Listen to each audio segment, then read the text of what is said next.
I'm joined tonight by Eileen Coyne. She is an author and she's here to talk to us about the book that she wrote called Oubliette. And I would just actually ask you to introduce the book that you wrote and tell us a little bit about yourself. Okay, hello, Kevin, and well done with your Brehon Academy. I think it's great work that you're doing, Thank first you. of Thanks. all. Now, during COVID lockdown, I mean, I was always a poet. I had poetry published back in the 1990s with 𝗃𝗃𝗃 poetry group, and I always felt I had a book in me, Kevin. But during the lockdown, I was put kind of on leave at home, and so I had that block of time, and I thought it was an ideal time to, if I wasn't going to do it, then I probably wouldn't do it at all, if that makes sense.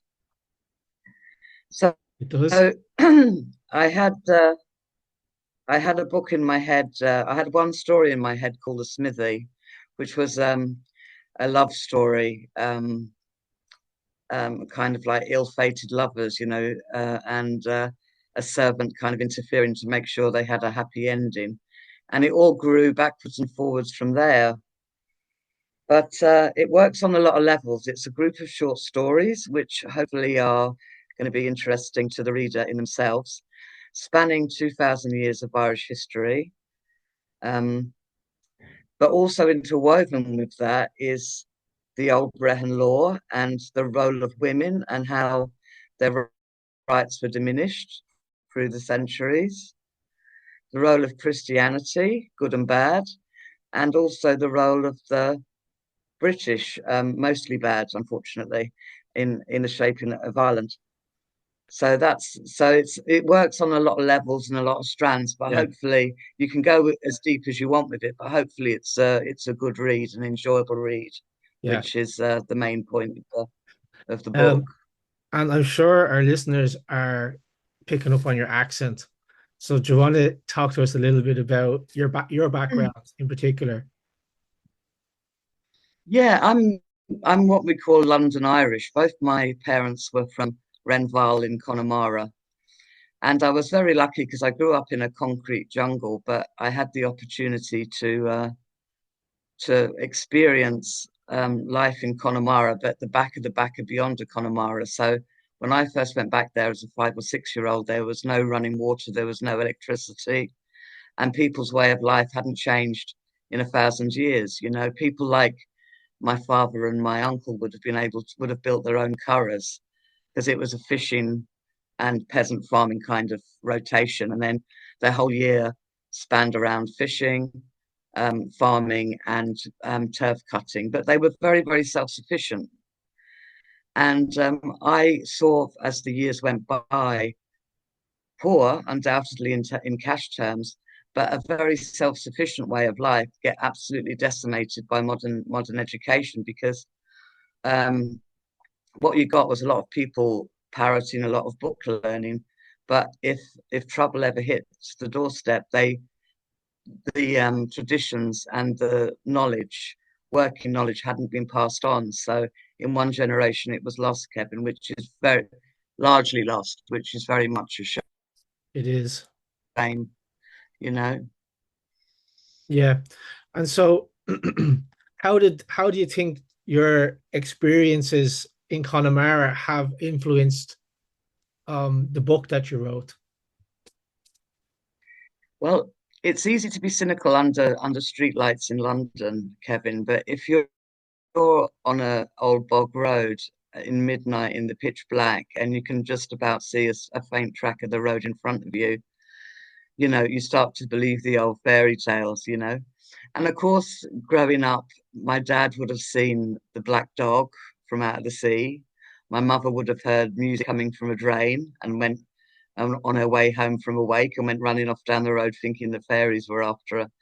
And even my grandfather, who was Michael Caine, or they called him Black Michael, who had a fearsome temper and was a fairly tough individual by all accounts, was stopped on the road going back home one night by something that wouldn't let him pass. So I think it's woven into my DNA, the spirituality is woven into my DNA. I mean, I feel a connection with the land. I go and sit on a rock or look out to sea, and I get that sense of connectedness. But in spiritual terms, yeah, you know, very much part and parcel, which wouldn't have been the case if I'd just maybe grown up in a city, Kevin. So I was very lucky to have, you know, that spiritual import and the love of nature, love of trees, love of water, kind of emerge early Yeah. It, on by my trips to Connemara. it sounds like you had a real connection to the land from a young age. And even though I have an Irish accent, I would feel like you have a closer connection to rural Ireland than I would. Do you know what I mean?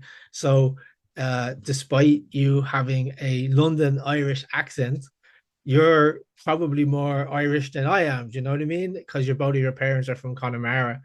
Um, so to come back to the book, you said you started with the smithy and you worked out from there. So could you talk me through the process? Maybe you could describe each of the chapters in a little bit more detail.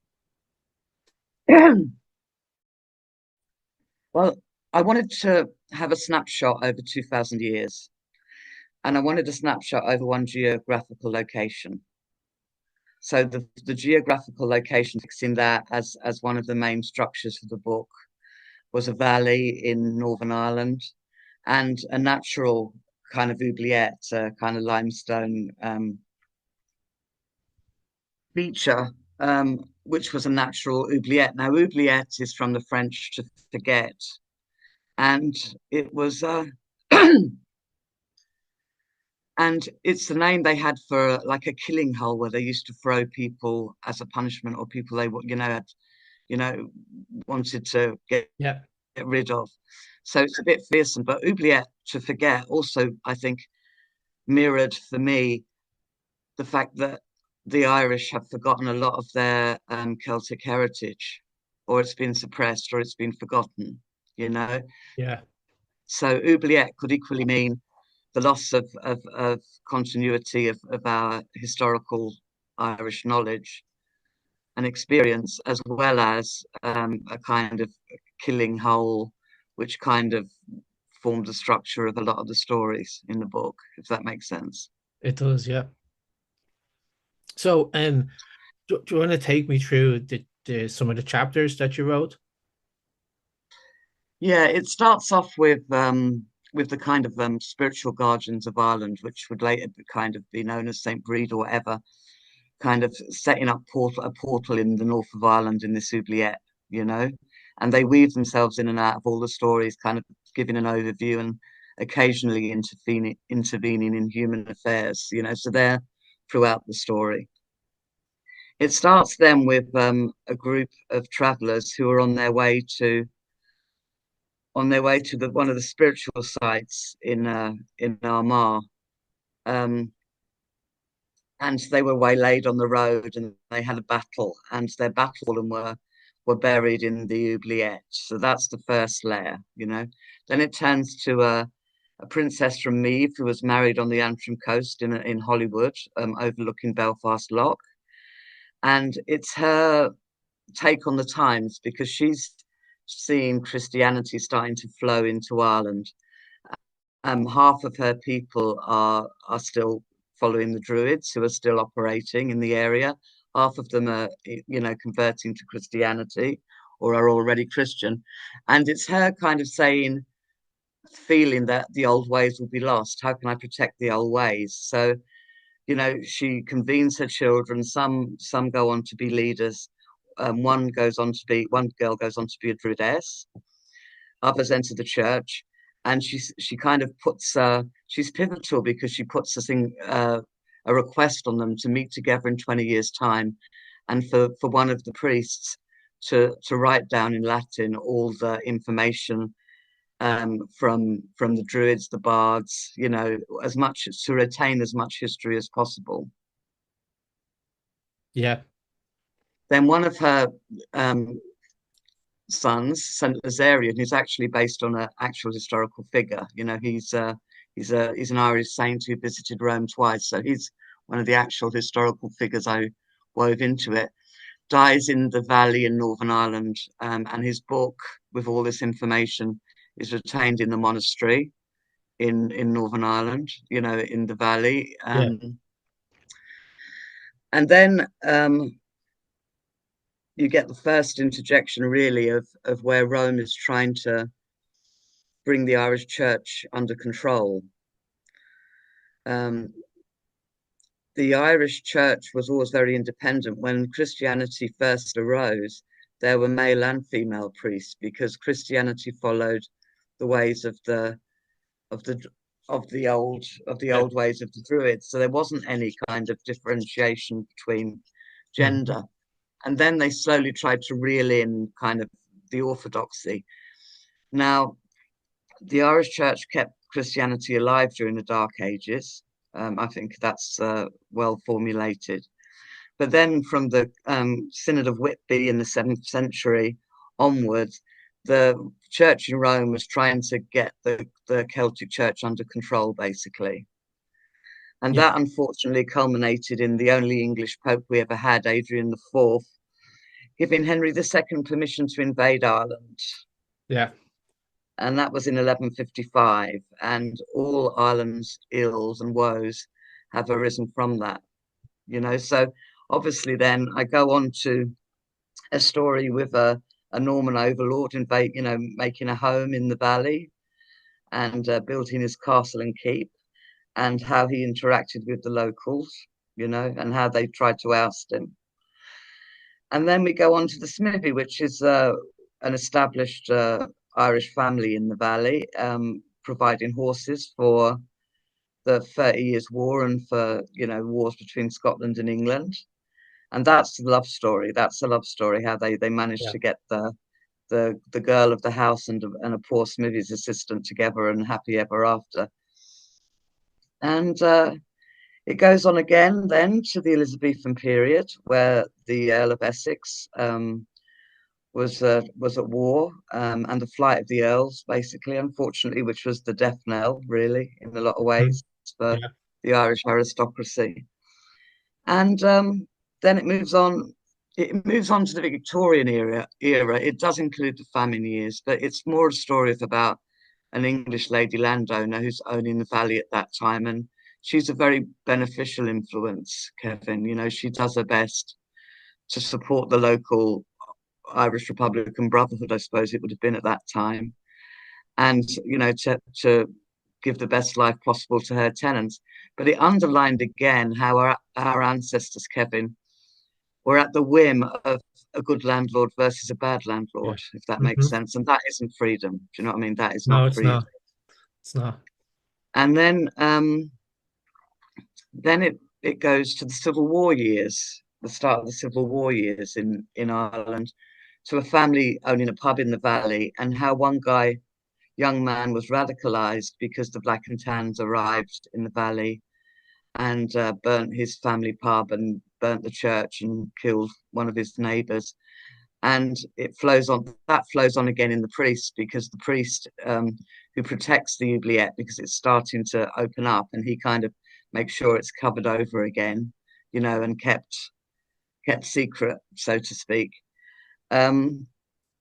It shows the radicalization of a young, shy man who loved music and, you know, wouldn't hurt a fly, and how he was radicalized by violence and became a leading Republican, you know. So the priest in the final story met this guy as an aged and venerated Republican, and had just visited the valley to try and kind of, I suppose, create a link, because he was kind of negotiating, hoping to negotiate peace in Northern Ireland, you know. And then you've got the end. The final chapter's very, very similar to the first chapter. It's the spirits again convening at the Oubliette and discussing the future. And I think it's relevant, really, because I think we have to rediscover our warrior nature a little bit. I think the way the world's turned in the last few years, Kevin, it's become increasingly dangerous. You can't be asleep. You can't be complacent. You have to question everything. But I mean, the Irish are a great warrior race. They haven't, I think the call to rediscover the history. I mean, I came across an old Victorian kind of book, which really got me going on this theme for the novel. And it showed kings and queens of Ireland going back to the time the pyramids were built in Egypt, or around 2000 BC. Yeah. It brought home to me just how old that Ireland actually, I think, has the oldest written historical narrative. Yeah. And in the whole of Europe. I It was see. an established culture and a successful culture with successful laws. 2000 years before Christ. I see that you opened up your book with a quote from the Scottish historian John Pinkerton, which says foreigners may imagine that it is granting too much to the Irish to allow them lists of kings more ancient than those of any other country in modern Europe. But the singularly compact and remote situation of that island and its freedom from Roman conquest and from the concussions of the fall of the Roman Empire may infer this allowance not too much. But all contended for is the list of kings, so easily preserved by the repetition of bards at high solemnities and some grand events of history. He was a bit bitter, I think, there, Kevin, don't you think? So what, the Irish have got a list of kings that's like thousands of years old. So what, But I think he was writing at a time where the sentiment towards Ireland was, very biased. Just because, like, I think he was writing at a time when the English had been here for a few hundred years, and he was trying to persuade his audience, which are saying, like, the Irish actually do have these lists of kings that go back hundreds of years, and there's a reason for that, and the reason is they weren't conquered by Rome. And I would say that that's probably the reason why the Vatican got involved in what was going on in Ireland, because you mentioned this previously. After the Synod of Whitby, they wanted to control Ireland. And why is that? Because Ireland had traditions that predated the Catholic Church. The Catholic Church got into a point where they were the ones who were putting the crown on the heads of the kings of Europe. But Ireland didn't need to go to the Vatican for that authority, because we had customs that predated those practices.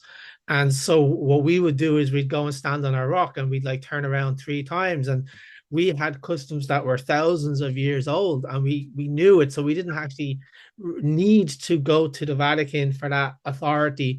And I think that was probably not the main reason, but it's one of the reasons why the Vatican decided to take care of Ireland. You know what I mean?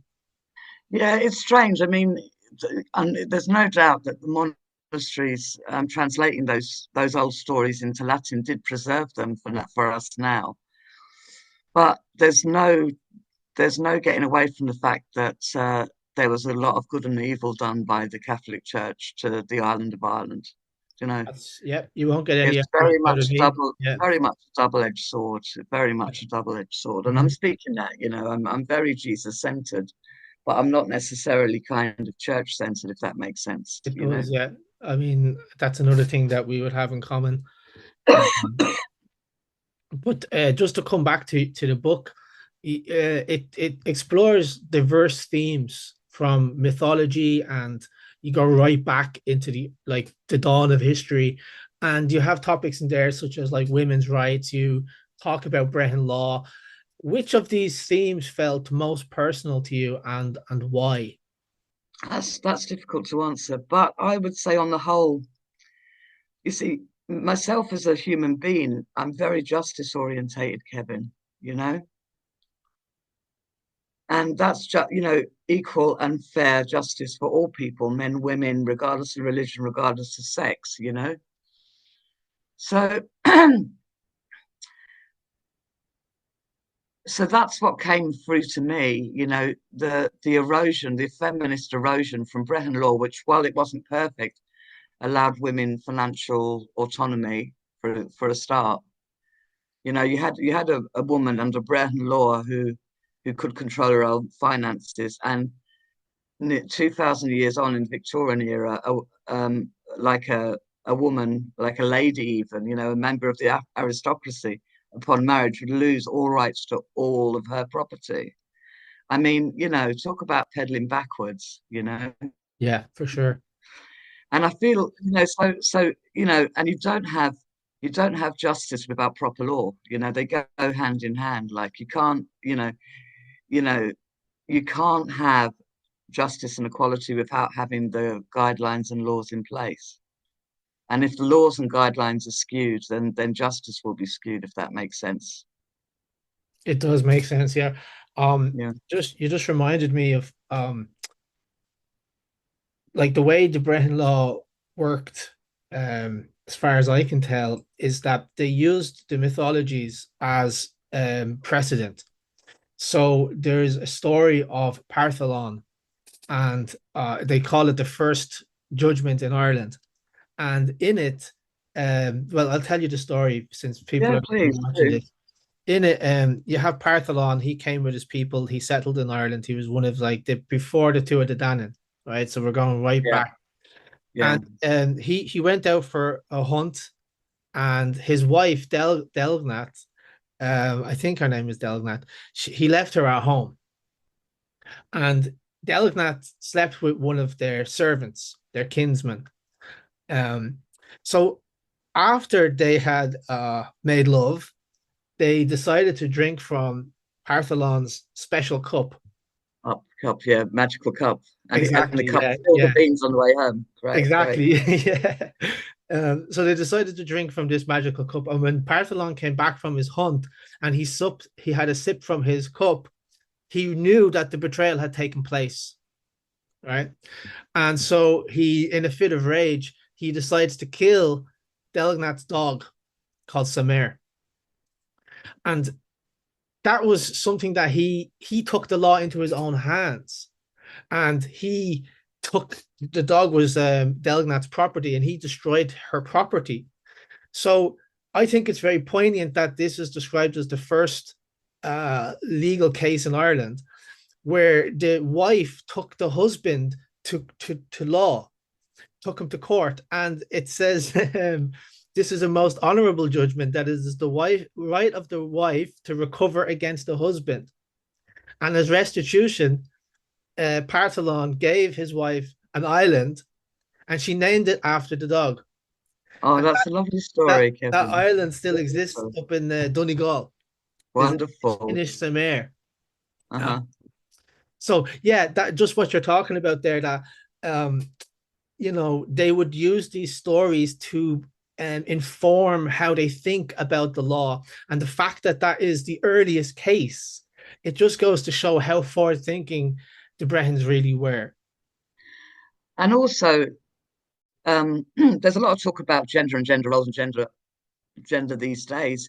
But back in the old days, you know, if a woman wanted to be a warrior, she could be. If she was warlike and warriorful, she could be a warrior on the battlefield, That's right. you know. Yeah. And if a man wanted to, cook pasties and was more kind of, had different wants and pursuits, there was nothing wrong with that either, No. you know. No. So in a way, we're really kind of trying to get back to what suits the individual. Like it's about the rights of the individual, and it's about the qualities and character of the individual, you know. Absolutely.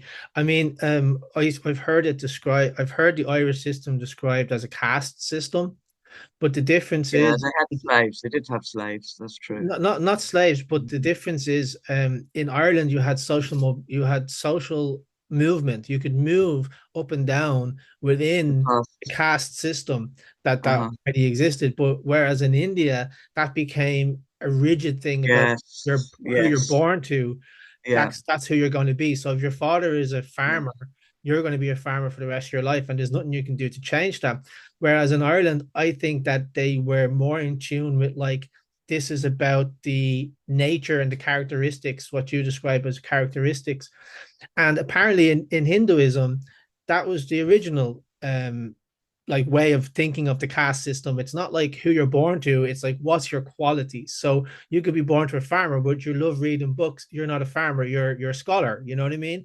But India doesn't allow for that social movement up and down. um so yeah, just what you're talking about there, it reminded me to, it reminded me of that concept of the caste system. I mean, I always love to see a tree in nature in the middle of the field and given the room to grow to its full potential. You know, you see them trees on their own in the middle of the field, and they're marvelous. They're beautiful and they're huge, and they've spread out. And that's I equate that really with human nature, that you have to give it the space to grow and become what it's meant to be, and don't crowd it out with false ideologies or false expectations or anything like that. Just let it grow to what it's meant to be, and that's a marvelous thing. But unfortunately, too many people are hemmed in and have been for far too long, for too many centuries, I think. you know Yeah, I agree. I agree with that. So, how did your connection to, let's say, Celtic mythology and your own spiritual experiences in monasteries? Because you mentioned that you actually spent some time in monasteries, and I'm curious to just hear about those experiences. well, I kind of walked away from the Catholic Church at 16 or 17 because I didn't like it from a feminist perspective. Really, I didn't like to be kind of preached at, from the pulpit. I thought there was inequality there, and I didn't like it. But through the years, but it can, like anything else, it's an organization that can be a vehicle for good or evil, like so many institutions, Kevin. And through the years, I'd send some money off to St. Vincent de Paul in Northern Ireland now and again when I was a bit flush, and I kind of got um, right into the Redemptorists. Now, they were very much with the people during the Troubles. They kind of stood out as being exemplary, really. In Just, their just for in our their work. listeners, could you explain what a redemptorist is and how It's they different from other institutions? it's a monastic order, so it's a monastic order rather than the parish priests and under the bishop. It's a separate monastic order, and it's a preaching order, and it's got bases in Dublin, in Esker, in Galway, in Clonard Monastery in Belfast, and as well down south, another couple down south, as further south as well. But they were very much with the people during the Troubles, and doing their best to try and steer a way through to a peaceful solution in the background as well. A lot of interfaith ecumenism, like Father Jerry Reynolds was a prime example of that. A lovely man. So I was lucky enough, really. I was only doing just some basic admin work, so nothing to write home with. But I was unique, really, in spending 2 years at St Clement's and down at Marianella in Dublin. 2 years, 24/7 inside a monastery. So I got a unique insight, which I don't discuss, and it's not in the book, obviously, because it's kind of under the seal of the confessional. But what I will say is Father Ted's got nothing on the real thing, Kevin. Okay. I can imagine. So how do you think your experiences in the monastery like feed into the book? Because you dedicate the book to some priests that you had met, and maybe Priests, you yeah. can talk to us about that. Like, why did you decide to dedicate the book to these particular priests? And I know that some of the priests appear as characters, like the Yeah, in the book. characters are based on the priests that you actually knew. And Yeah. if you could like flesh that out a bit, how do you balance like the creative license with historical accuracy? Yeah. Well, they became friends. I mean, I arrived as a very outspoken left wing, relatively young kind of woman who kind of burst upon them, and some couldn't take it at all, Kevin, and some were hissing and spitting, and some of them coped with me surprisingly well, and Yeah. refreshingly, Father Sean Moore, who's now passed, and Barney McCahary, who's a parish priest in Ballycastle now. Great man, great man. If you need to bounce anything off, you pick up the phone and speak to Barney, because he's got common sense. He was a late vocation, you know. But they met me where I was spiritually, which is really mystical, was that, you know, mystical. So they introduced me to John of the Cross and William Johnson, who's a Belfast Jesuit, who's done some wonderful work, and The Cloud of Unknowing, which is a wonderful book for anybody spiritual to read, you know. And real friendships were formed. You know, it wasn't father, father, yes, father, no father. They were real friendships. We'd go off for a break together, or we'd go to the cinema, and you know, and they I mean, they were platonic relationships, obviously, you know, but there was no, they were real relationships. There was no judgment. I'd take a lover and I'd say, "I'll come and meet my latest," and you know, there was none of what you'd expect in the traditional judgmental, you know, you should do this, you shouldn't do that. You know, I was lucky enough to have some real friendships, and I honored that just by sketching them within my book. And I also sketched a couple of other friends I've had for years within the book as well, you know, just, you know, and they loved it. You know, obviously I asked permission, you know, first and said, "Do you mind?" But they Yeah. loved it, you know, to see yourself in a written novel is quite a buzz, you know. Yeah. So yeah, I avoided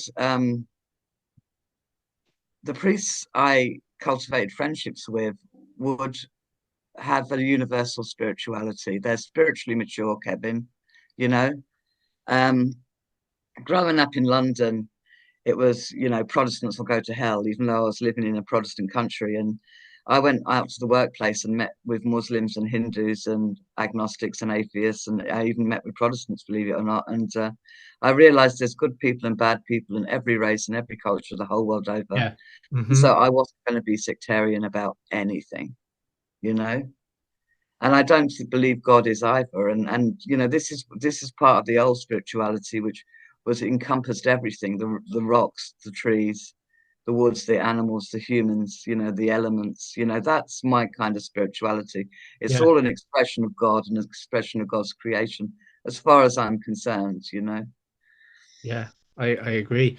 And it was beautifully explained, beautifully elucidated. So, what motivated you to, you know, start with the 𝗵𝗵𝗀 story? Did you just have that in the back of your mind and you started from there, or and after you've written this the 𝗵𝗵𝗀 story, because you said that was the first one, but I think it appears in the middle of the book. Middle of the book. Did you go backwards or did you go forwards from there? I started with the smithy and then I went backwards. I went backwards first because it's about a valley. It's about a physical space. The physical space has to develop. So you know, I had the smithy there with a kind of a roundhouse, I suppose you'd call it, like a defensive house being used, you know, being used by an Irish family. Then I had to go back and build that. So in its past, it was a Norman stronghold. In its past, it was a monastery. Yeah. In its past, it was a geological feature of a cave and kind of oubliette system, you know. So then I went back after that because I had to build from the start then. Yeah. And the stories came forward and forward, and I kept the threads running through, you know, threads running through the story. So there was continuity through the stories as well. And then when I reached the smithy, when I went from backwards to the smithy, I went forwards then. And I also wanted to highlight a couple of areas of Irish history that weren't really often kind of talked about. You know, everyone talks about maybe the famine, everyone talks about the Civil War, but I wanted to bring to life a couple of times as well that weren't really as well known about, if that makes sense. Such as, like, what are you talking about when you say that?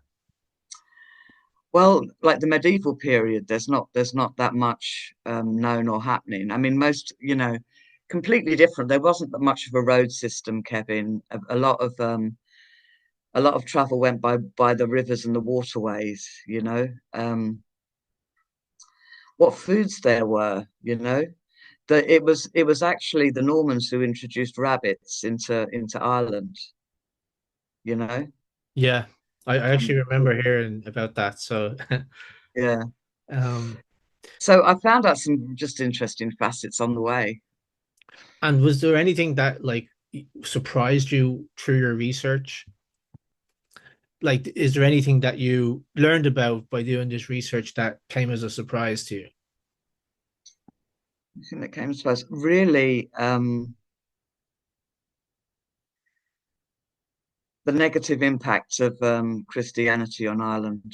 I'll be honest. Yeah, I hadn't until I started actually investigating the Synod of Whitby and the permission for Henry II to invade Ireland. I didn't really realize how much of a role Rome had in that, yeah, and what a hmm cynical role it was. And I'm saying this as a person who still has priests for friends, but it was quite Machiavellian the way that Rome yeah, um, undermined Ireland, allowed Ireland to be undermined for its own purposes, not just as a favour to Henry II, but to kind of put pay to the independence of the Irish Church, yeah. which was a great, hmm because who was the more spiritually mature? I'm sure it was the Irish section. I agree with you. And when you say spiritually mature, I understand that you mean in the terms of the Christian way of thinking, because that's what they were,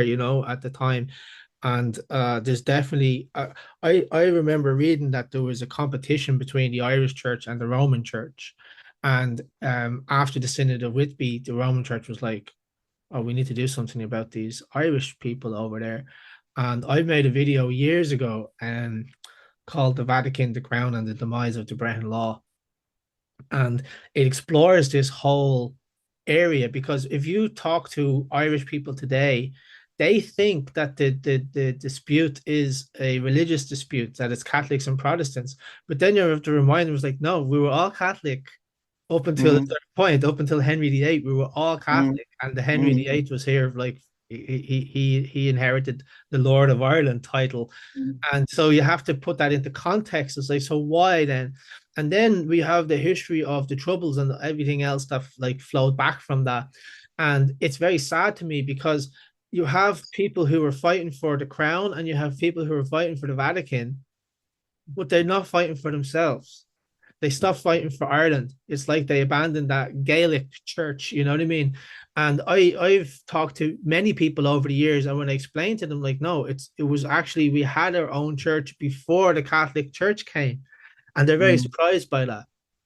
Well, we had our own druids and druidesses and a long established, and this is what I'm hoping.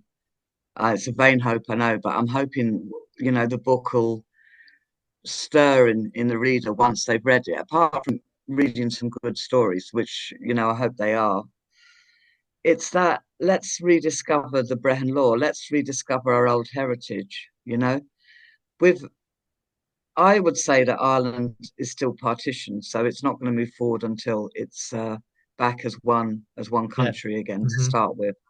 So we're in an interim phase. We're in a post-colonial interim phase at the moment.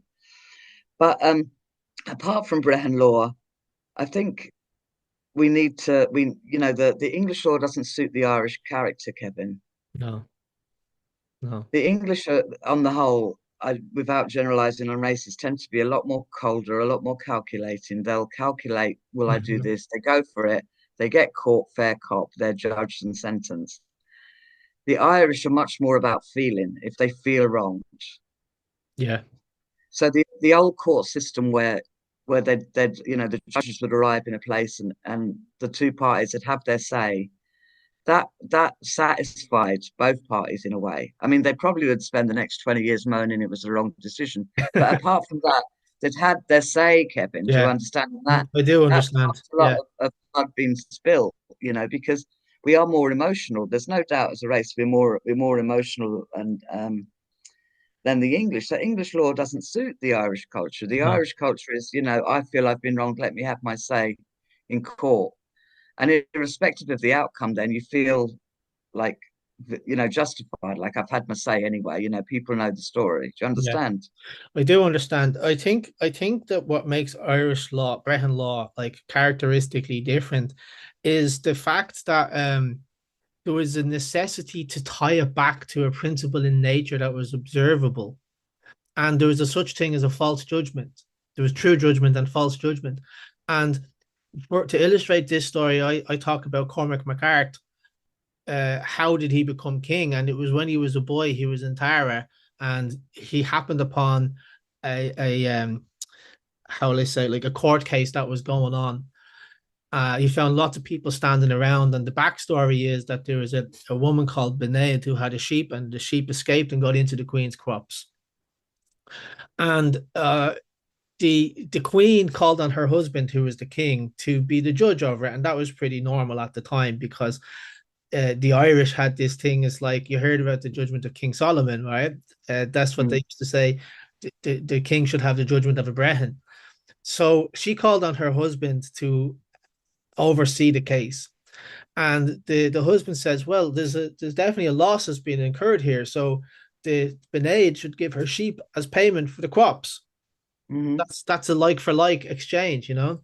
And upon hearing this, the little boy in the crowd said, that's a fake judgment. That's not the true judgment. As the fleece grows back on the sheep, so does the fleece grow back on the land. So a true like for like would be to give the wool as payment for the crops.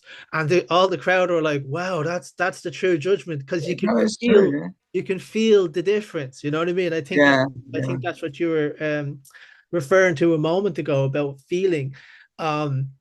So yeah, that's one story that I use to illustrate that difference. And you know, I spoke with David Friedman like years ago. I think it was 2 years ago, and I told that story, and the people in the audience were like, as soon as I said the second part, they were like, and they were nodding. You know what I mean? Because you can feel the difference, and I think that's what really makes us. That's what made Irish law distinct and, you know, unique from the English type of law, which basically is the king is making the laws and the king is a monarch, you know, so it's like one ruler. I have to say, Kevin, you know, as well, in defense of the English, that your basic English peasant wasn't any better off than your basic Irish peasant for That's down true. the centuries either, you know. And what we're really talking about is the colonialist powers who overtook Ireland, and they did decimate it. I mean, it's sad, you know. There was no, every time the people got back off their knees, they were cut down by something else. But the English peasant had no rights either and wasn't much better off. You know, they Yeah. were liable for transportation or for to be killed if they hunted, I you would know, on say the they were, you know, game. arguably worse off, you know, than the Irish people, who had a greater degree of freedom and autonomy than the English peasants. Um, because we think back to like the feudal system, and that was very, you know, you didn't have any rights. You'd have what would you call it? Your landowner, your the noble that you reported to would be the one who would you know, would argue your case on your behalf. Now, I want to say in Ireland that even though we, should I say, have a tendency to look at it with like rose-colored glasses and overly romanticize everything, it wasn't great in Ireland either, but it was arguably better than what was going on the continent and in England. Simply because the reason why I say that is because of statutes of Kilkenny, which I think were in like 1300s or whatever. Basically, you had the nobles, the Anglo-Norman nobles who had settled, and they began to follow the customs of the Irish, and that included going to the Brehon for judgment. And one of the things that appalled them was that we could pay a fine for a murder. So basically, it's like they considered that to be barbaric. Like the English considered that to be barbaric, just because we could pay our way out of it. Um, but I don't think that's the way the Irish looked at it, that you're paying your way out of, because, you know, if you had enough money, you could basically torture people and then just pay the fine, right? I think that's what the English, the British and English were concerned about. So there was this statute that was released by a king. I can't remember the name. I'd have to look up the details. And it basically says any of my people who turns to the Brehon for judgment, or wears their hair long like the Irish, or rides their horse without a saddle like the Irish do, will be adjudged a traitor to my crown. And so that was the period where you would have these like Anglo-Norman families would become 𝗵𝗵𝗶𝗀 a Gaelphain, which means more Irish than the Irish themselves. And it was around that period where you had a mini Gaelic revival, 1300s and onwards. And the Gaelic families became Fitzgeralds. They became Burkes, you know what I mean? Like these names that are actually Anglo-Norman in origin. There's We a strong we don't. the country of Ireland got a very strong spirituality about it. You know, Yeah. you feel it, and you know, for those people, they'd have been drawn into that. There's no doubt. There's no doubt about it. You know, it's a very strong spiritual resonance about the island of Ireland and the landscapes. And sorry, but I interrupted you. Carry on, No, it's Kevin. okay. No, I actually I'm supposed to be interviewing you. So No, no. um yeah, to come back to the book then, you said you were a human rights activist, I think, right? And so how did that did your advocacy work inform any part of the book, like maybe a particular chapter or a plot line or maybe a character or something like that? I think it's about being true to your nature and standing up for your principles. You know, I mean, I got the feeling of time through the book, even as I was writing it. You know that we're here for a relatively very short space of time, Kevin, all of us. But what are you going to do with that time that you have? Are you going to, you know, are you going to watch Kim Kardashian and say, "Does my bum look big in this?" Or are you going to actually try and leave a little mark somewhere? Doesn't matter how big or how small, but just leave a little mark, you Yeah. know. And I suppose I'd love people to kind of rediscover their Celtic warrior, you know, the little bit of Celtic warrior, the little bit of Celtic priestess, whatever it is. Because I think the times that we're entering now is calling for that, to be honest. You know, I mean, we had, I think they mangled the figures, but I'd say 6 or 7 out of 10 people lined up to take a poisonous shot that had never before been tested on humans and had killed and injured the animals it was tested on. And they lined up like sheep to take it, you Yeah. know? Mm-hmm. So so you know, this is the time to rediscover your own voice, rediscover your own links to nature, you know, natural remedies. I mean, can we trust anything that comes out of the NHS from now on? It's a valid question. We Mm-hmm. certainly can't trust the mRNA drugs.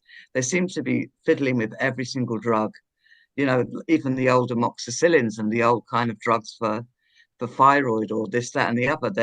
They're all been manipulated now into mRNA equivalents, you Yeah. know. Mm-hmm. So basically, it's a great time to reconnect to the planet, to Gaia, or to St. Bridget, or you know, hug a tree and find out what the healing essences of the plants are. Find out that you've got a natural painkiller in the bark of the birch, you know, because I Yeah. don't think we can trust what's been spoon fed to us by the pharmaceutical industry anymore. Obviously, we can't. It's going to come down as the greatest, and the amount of pressure. Do you remember the amount of pressure that was brought to bear on us people who said no, Kevin? Yeah, I do. An Of enormous course I amount do. of psychological pressure brought to bear on us, and that's because they didn't want the control experiment. They didn't Yeah, want the 3 out of 10 to remaining healthy while the 7 out of 10 were dying exactly. of blood clots and Exactly. being, I you know. mean, those who didn't take it are kind of like the smoking gun evidence of a murder scene, you know, and they, when I say they, like the people who pushed this, I was in Ukraine at the time, up until like February 2022 when the war began, you know, I was actually living there for a few years. And Mm. Ukraine was like, I would say better than here and probably better than the UK from what I was watching online, you know, because like you could go out in the street without really being hassled. You know what I mean? Like the government didn't clamp down. Now here's the thing: when the COVID didn't really end until the war began, and there was scenes from Ukraine at the beginning of the war where everybody was down in the subway stations and they're not masked. And the Ukrainians generally didn't take the vaccine. There was a very low uptake of the vaccine in Ukraine. And I asked my ex-wife about that, and she says, well, if the government's giving you something for free, you don't take it. Because that's what they know from Soviet times, you know what I mean? It's like if the government's giving you something for free, you have to be dodgy about that. And I told you how the doctor, I think it was Ukraine, where the doctor was like, do you know what the mRNA vaccine does? And he's like, no. And so, well, neither do we. So the doctors were very good at, I would say, you could get a vaccine. Basically, they'd squirt it into the sink, but they'd give you a cert. And That's marvelous. a That's lot of marvelous. people, a lot of people, Well, good on them. yeah, but That's what first they'd to do also no harm. they'd also First to give do no you harm. advice. You know, If you must take it, then don't take something like Sinovac or something like that, because that was traditional vaccine technology where you just had the dead virus. Yeah, exactly a rather dead than virus. Yeah, take exactly. it. Yeah. So yeah, come back to the point. Yeah, so I'm just saying it's relevant. I'm saying this is a relevant point in history to rediscover our roots, our Brehon roots, our ancient roots.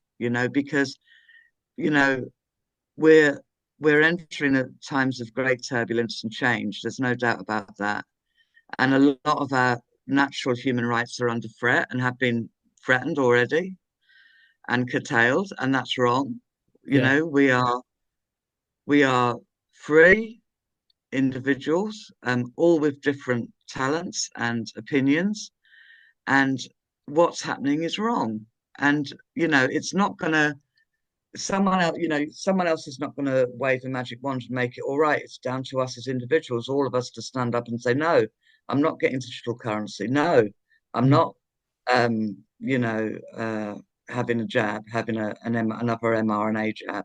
It's up to us. I mean, no one's going to come over and rectify this for us. So we have to be our own warriors. that's true. We have to. You know, so I Yeah. think it's relevant. I want to come back to the book for a second. Mhm. What was it like working with the artist? Is it John Fraser? Well, I took my book out to a few publishers and got a few no's, and then I saw the self-publishing on Amazon Prime, and I thought I'm going to go for it. You know, and I needed a good visual, and I worked with John. John's an artist, and we worked together in Belfast years ago and kept in touch. He's from Laganeel originally, and he works now at St George's Market and I think Hove Market as well. And I just messaged him and said, "Look, I've got this book, and I need an image. Can I use one of yours?" And he said, "Yeah." And he gave me a few examples, and I chose one. And I gave him his acknowledgement, free of charge. I mean, and I gave him the acknowledgement within the book, that the artwork was his. And I think that's the way it should be with artwork as well. Hopefully it'll be on his CV now that he did the artwork for a book. Hopefully that will, because his that will raise his profile a little bit as the book kind of circulates and becomes more successful. But I'm also very, very open, Kevin, to giving an Irish theatre company the rights to the book, to the rights to produce the play from the book free of charge. So any profits go into I'm assuming their charitable company, in order to help keep the theatre, or That's that's you know, very kind of you. I mean, I just thinking that it probably would be very cool to see this on stage because you have the different historical settings, you know what I mean? And yeah, and you could do it it's with a probably cast like the of same about 10. background. Yeah, still have the same oubliette. You'd have a cast of 10. They could be, and just different, taking on the different roles in the Yeah, different stories. very Yeah. clever. Yeah, It was written really as being ideal for the theatre and also ideal for television and film. So, by all means, add my email address at the bottom yeah, when you publish this, Kevin. And anyone who reads it and thinks, yeah, my theatre company would love to take the rights on that, I'd give them the rights free of charge for 3 years or 5 years, however they wanted. I'd keep the book rights. They'd have the theatre rights. We could go 50-50 if they managed to negotiate film or TV rights in the interim. That's fair enough, isn't it? You know? that's very fair. Yeah. And it's Um, all about sharing. If you talk about the creative process, I feel more like a conduit. I feel I reach up and the words flow through me, Kevin. It's very much it's a very much almost a spiritual experience. The same way if you ever get that spiritual high that yeah, it just flows through you, you've linked into something. It's the same way with writing. I feel that you've linked into something and something's flowing through you, you know. yeah. And this is why I wanted to support John with his artwork, and he kindly supported me by giving me a lovely graphic. This is why I'd love to have an Irish theatre company, contact me and says, yes, we'd love to take on the rights and to do the play. And I'd be quite happy to turn it into like a basic manuscript for them free of charge. I could pivot that fairly quickly Yeah, because it's quite loose. There's a structure of, but it's not a play you'd have to say word for word for word. yeah. There'd be artistic license in that and license for the actors as well.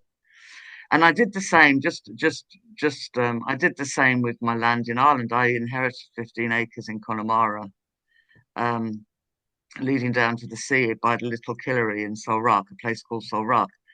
And I gave 1 acre to one branch of the family, and I kept an acre for myself, which had the old family cottage on it. But I gifted the other 13 or 14 acres to an Irish land charity called 𝗰𝗵𝗆𝗀𝗆𝗀.com. Yeah. And they've got a remit that was free of charge as well. They've got a remit to try and get land in every county of Ireland that is protected. If they don't, they kind of close it off, they protect the site, and then they clear the site of any invasive species like rhododendrons. And then it's all about just letting the site grow and regenerate in its natural way. And I felt very strongly about that, Kevin, because my land was one of the few places that still got the old Irish natural woodland on it. Yeah. So I wanted that protected. And I'll be honest, and I'll say it quite straight. My family has been killing each other trying to grab it for the last 2 generations. Greedy, greedy, greedy. And there was no one there I could trust to take it on. So I thought I need to find someone who will cherish the land and protect the land. And it's what's right, what's for the good of the land, if you see what I mean. I do You see know, what that's the, you mean.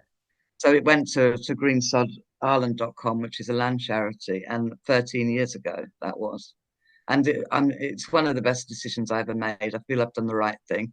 I feel I can meet my ancestors, look them in the eye and said, I did the right thing, Yeah. for the land, sod anyone else's opinion. I did the right thing for the land. And it's the same with this book, if I hope John gets a raised profile from it. I hope some Irish theatre company or will read it and like it and jump on the rights and produce it into a play. And then if they manage to get a TV or film kind of franchise out of it, I'm quite happy for them to share the benefit of that with me as well. That's what it's all about. That's what I I look on my ability to write as a gift.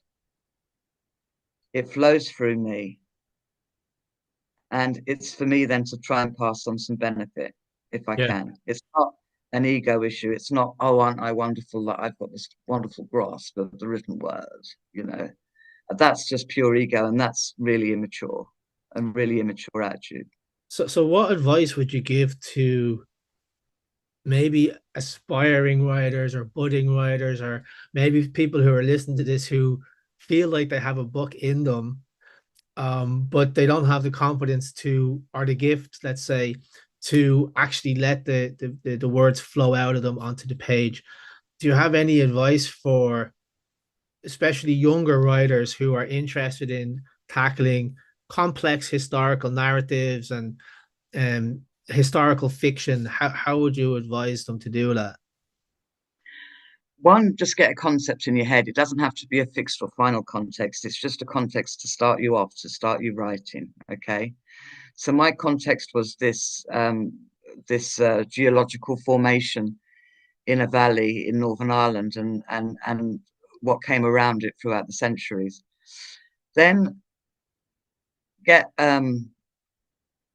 get your research done. The research is huge if you want historical accuracy, and you do want historical accuracy if you're writing a historical novel, because otherwise you just get sentences that cause you an awful lot of pain further down the line.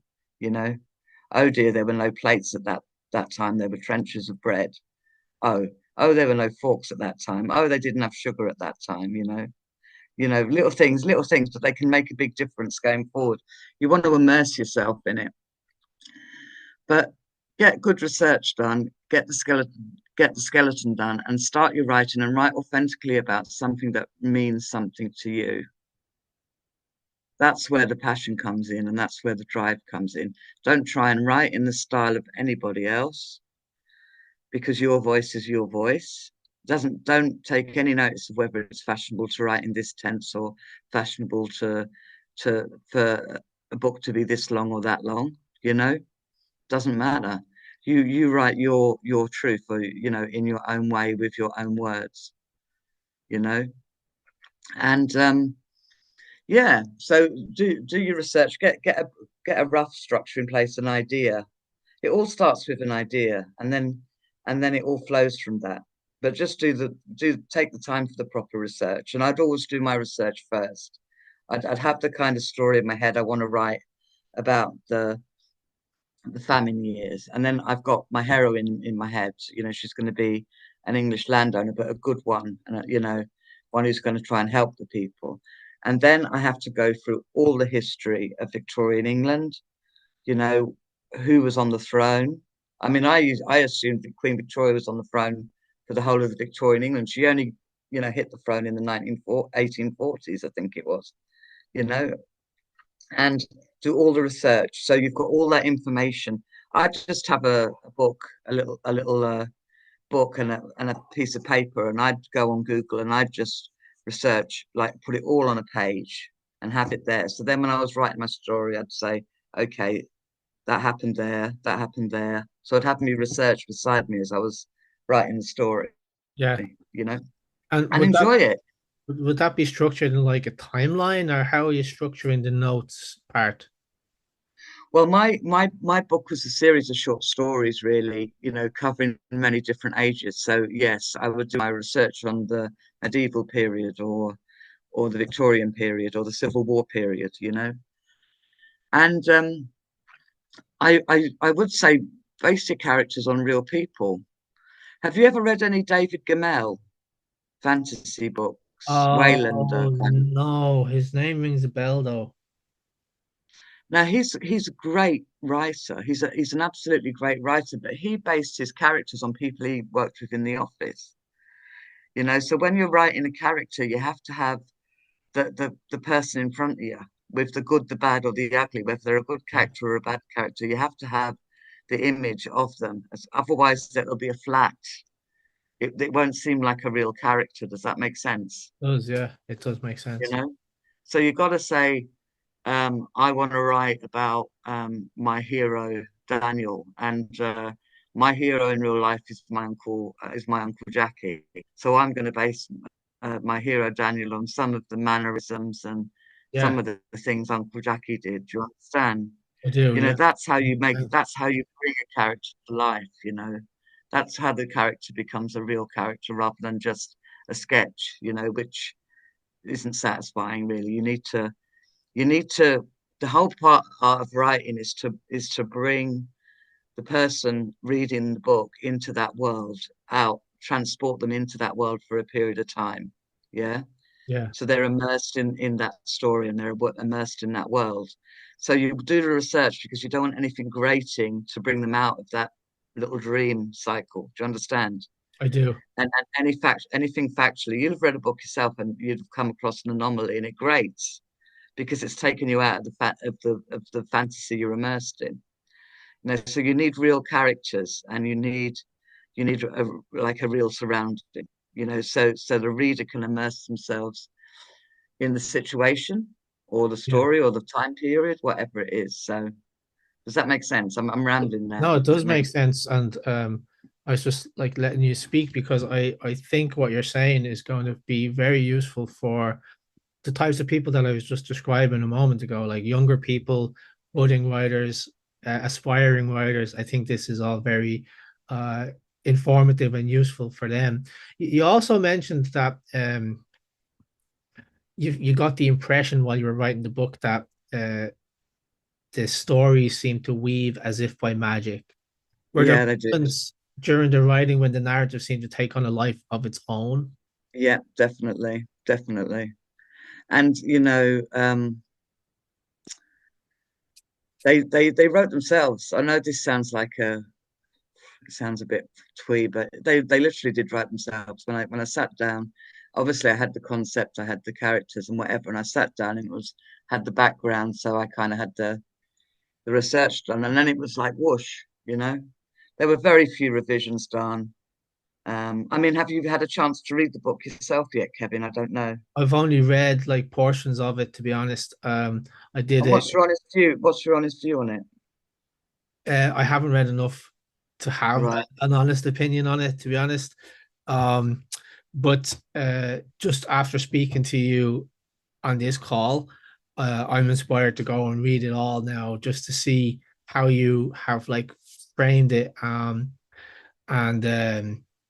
Yeah, so I'm looking forward to reading it in the future, but I only kind of had a skim of it because I haven't had the time really to go That's into it fine. in detail. And you know what? I don't have um how can I say this? I don't typically read fiction books, if that makes sense. So um that's why I've been putting it off just because yeah, it's like I feel most nourished intellectually when I'm reading something that is presented as nonfiction. But I know that this is historical fiction. So that means that there's a lot of nonfiction elements to the story that Yeah. you're telling. Yeah. Well, I mean, it's great work you're doing with the Brehon Academy, and and just to explain to anyone watching, I've given the Brehon Academy the book as a PDF, so it's going to go into your library because you Yeah. know once you create all these characters and you create all these stories, you want to share them. I'm not so much worried about getting. I mean, it's available if anyone really likes it. It's available on Kindle and on Amazon, but basically I want to share the stories, and thanks Kevin, you've been able to agree to put it in your library for me, which I'm very grateful for, and I hope people read it and enjoy it, which is the primary purpose of the book, to be read and enjoyed. And if it's thought provoking in other areas, that's great you know Yeah. Um, I will be adding the book to the library. I thought I already had done it, but I just checked there and it's not in the library yet. So by the time this goes out, it will be it will be in the library. So if anybody wants to check it out, it's called Oubliette, and the author is Eileen Coyne. Any final words then before we wrap it up? um Not really. I think it's been a good chat. Yeah, It's I've been a enjoyed it. I've enjoyed it myself. So, just for if people want to get in contact with you, I'm going to put your email address in the description box. John Fraser as well. I'm going to include his contact website, and Oh, thank you. That's great. what else? And any playwrights That's or right. Yeah, theatre companies who want to give the PDF a read on your website and say, "No, no, we'd like to do a play on this," feel free to email me because it'll be mutually beneficial. It won't be, I want to share it, and I'd be quite happy to help support your organisation. Financially, I wouldn't be looking for anything. Yeah.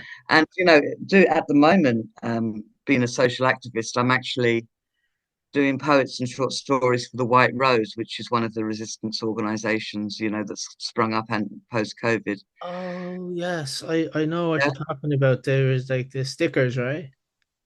Yeah, and Yeah, like because they've sent out, they've done a couple of books, and I've got two short stories with them published with them, and the latest one is called The Green Cheat, and it's available on Waterstones. So if you want to read another one of my short stories, this one's London based. yeah. That was published last year. And what else is in the pipeline? Like, do you have any now that you've gotten like a couple of books under your belt, and I know you have a background in poetry, like what's in the future for Eileen Coyne? Do you know what, Kevin, is I'm very much of the moment. I live very much in the now, which is, I suppose how I'm supposed to. I'm not a big planner. I mean, I can say that I probably wouldn't do another book based on Irish history because what I've wanted to say has been an oubliette. And I think the trouble is when you're happy with a book you've done, there's a big temptation to repeat elements, and the what's repeated is almost always a diminishment on the original. So I want to avoid that. I'm writing now just to try and reassure readers and to wake people up a little bit into what's going on in the world at the moment as a social activist. Have, And have you ever written nonfiction? no, but I'm like you. I quite like nonfiction. I'm quite happy. I love reading. I love the Tudor era for some reason. I think in my past life I must have been at the court of Henry VIII because I'm fascinated by the Tudor period. I'm fascinated by Roman history, like the old Roman Tacitus, for example. Is Yeah. a great read. I mean, I loved Robert Graves, like Claudius and Claudius the God, until I read Tacitus, which is 2,000 years old, and I realised that Robert Graves has done a very sneaky rework of Tacitus in order to create bestseller. But good on him, I didn't realize He that brought because I'm not like we tend to focus on our own areas of interest. And my area of interest is Ireland and early Ireland and all of that.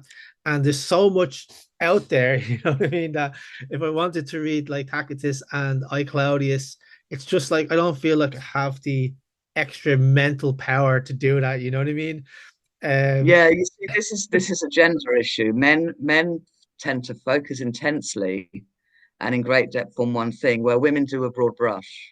yeah, You understand? And there's positives and negatives in both of that. So yeah, it doesn't surprise me. But I hope you like it, Kevin. And by all means, email me if I've completely messed up some of the research in the area that you're expert, you have I expert. will. I will. Thanks for giving me permission to do that. So Eileen, you messed it up. But I'm sure that that's not going to happen because I think I've done enough. I think I've done enough yeah, I think research. you've done enough as Yeah, well. yeah. Okay, Eileen. Well, thanks for your time and all the best. And I look forward to seeing you again and talking to you again in the future. Yeah. Thanks for your time, Kevin. Great talking to you. Bye. Bye bye now.